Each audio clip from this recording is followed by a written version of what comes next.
Good evening. This is CTV News for Monday, December 12th. I'm Patricia Villone. And I'm Denise Douglas. So glad you could join us this evening. A coalition of groups took to the streets of Washington, D.C. this afternoon to protest President-elect Donald Trump's promise to create a Muslim registry program. Byron Scott has our story.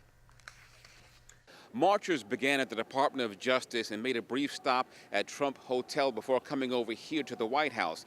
They're angered by President-elect Donald Trump's promise to create a Muslim database, something they call shameful and bigoted. You're Muslim! We got your back! You're Muslim! We got your back! I'm not going to stop until we send a clear message to this administration that we're going to get in his way for any legislative issue against our communities. We got your back! I think it's antithetical to the Constitution and to human rights, as well as being poor strategy in terms of fighting a war on terror.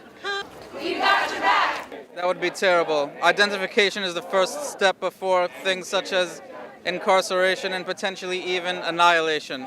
We got your back! Hey, this is a registry. This is what the registry would look like. Or I suppose there may be some Muslims who already have something like this.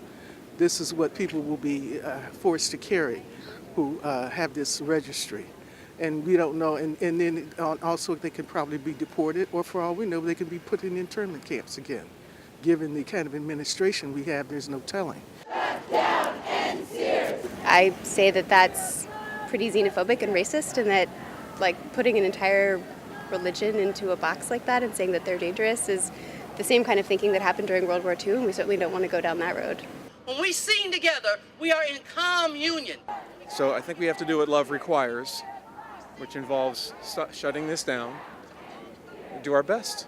There are also online petitions calling for an end to the national security entry-exit registration system. Organizers say so far they have more than 341,000 signatures. In Washington, Byron Scott, CTV News. Well, state lawmakers are predicting tough budget cuts and say that the Trump administration creates uncertainty about Maryland's economic future. Programs will have to be cut to close a $400 million budget gap. Both Senate President Mike Miller and House Speaker Michael Bush say there will be no new taxes or fees. The leaders say they fear more trouble if President-elect Donald Trump follows through on campaign promises to repeal the Affordable Care Act and reduce the federal workforce, which employs thousands of Maryland residents. Meantime, Senate President Mike Miller announces new leadership appointments for the 2017 legislative session. Senator Doug Peters of District 23 will serve as Majority Leader.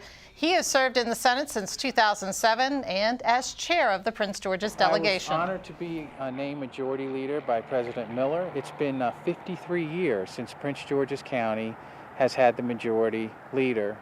Senator Wheatley was the last, and he's got a middle school named after him in the county.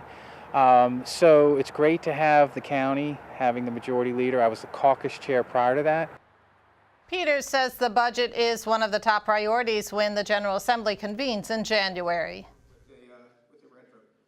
For this session, we're going to definitely have an issue with the budget. There's been a shortfall in the projections, so we're really going to have to all work together and come up with a budget that is going to be balanced. And that's always a challenge, especially when there's not so much money there. And among the other appointments, Joanne Benson of District 24 will serve as the Senate's Assistant Deputy Majority Leader, and Craig Zucker of Montgomery County will head the Joint Committee on Legislative Audits. And you are watching CTV News. I'm Patricia Villone. And I'm Denise Douglas. Coming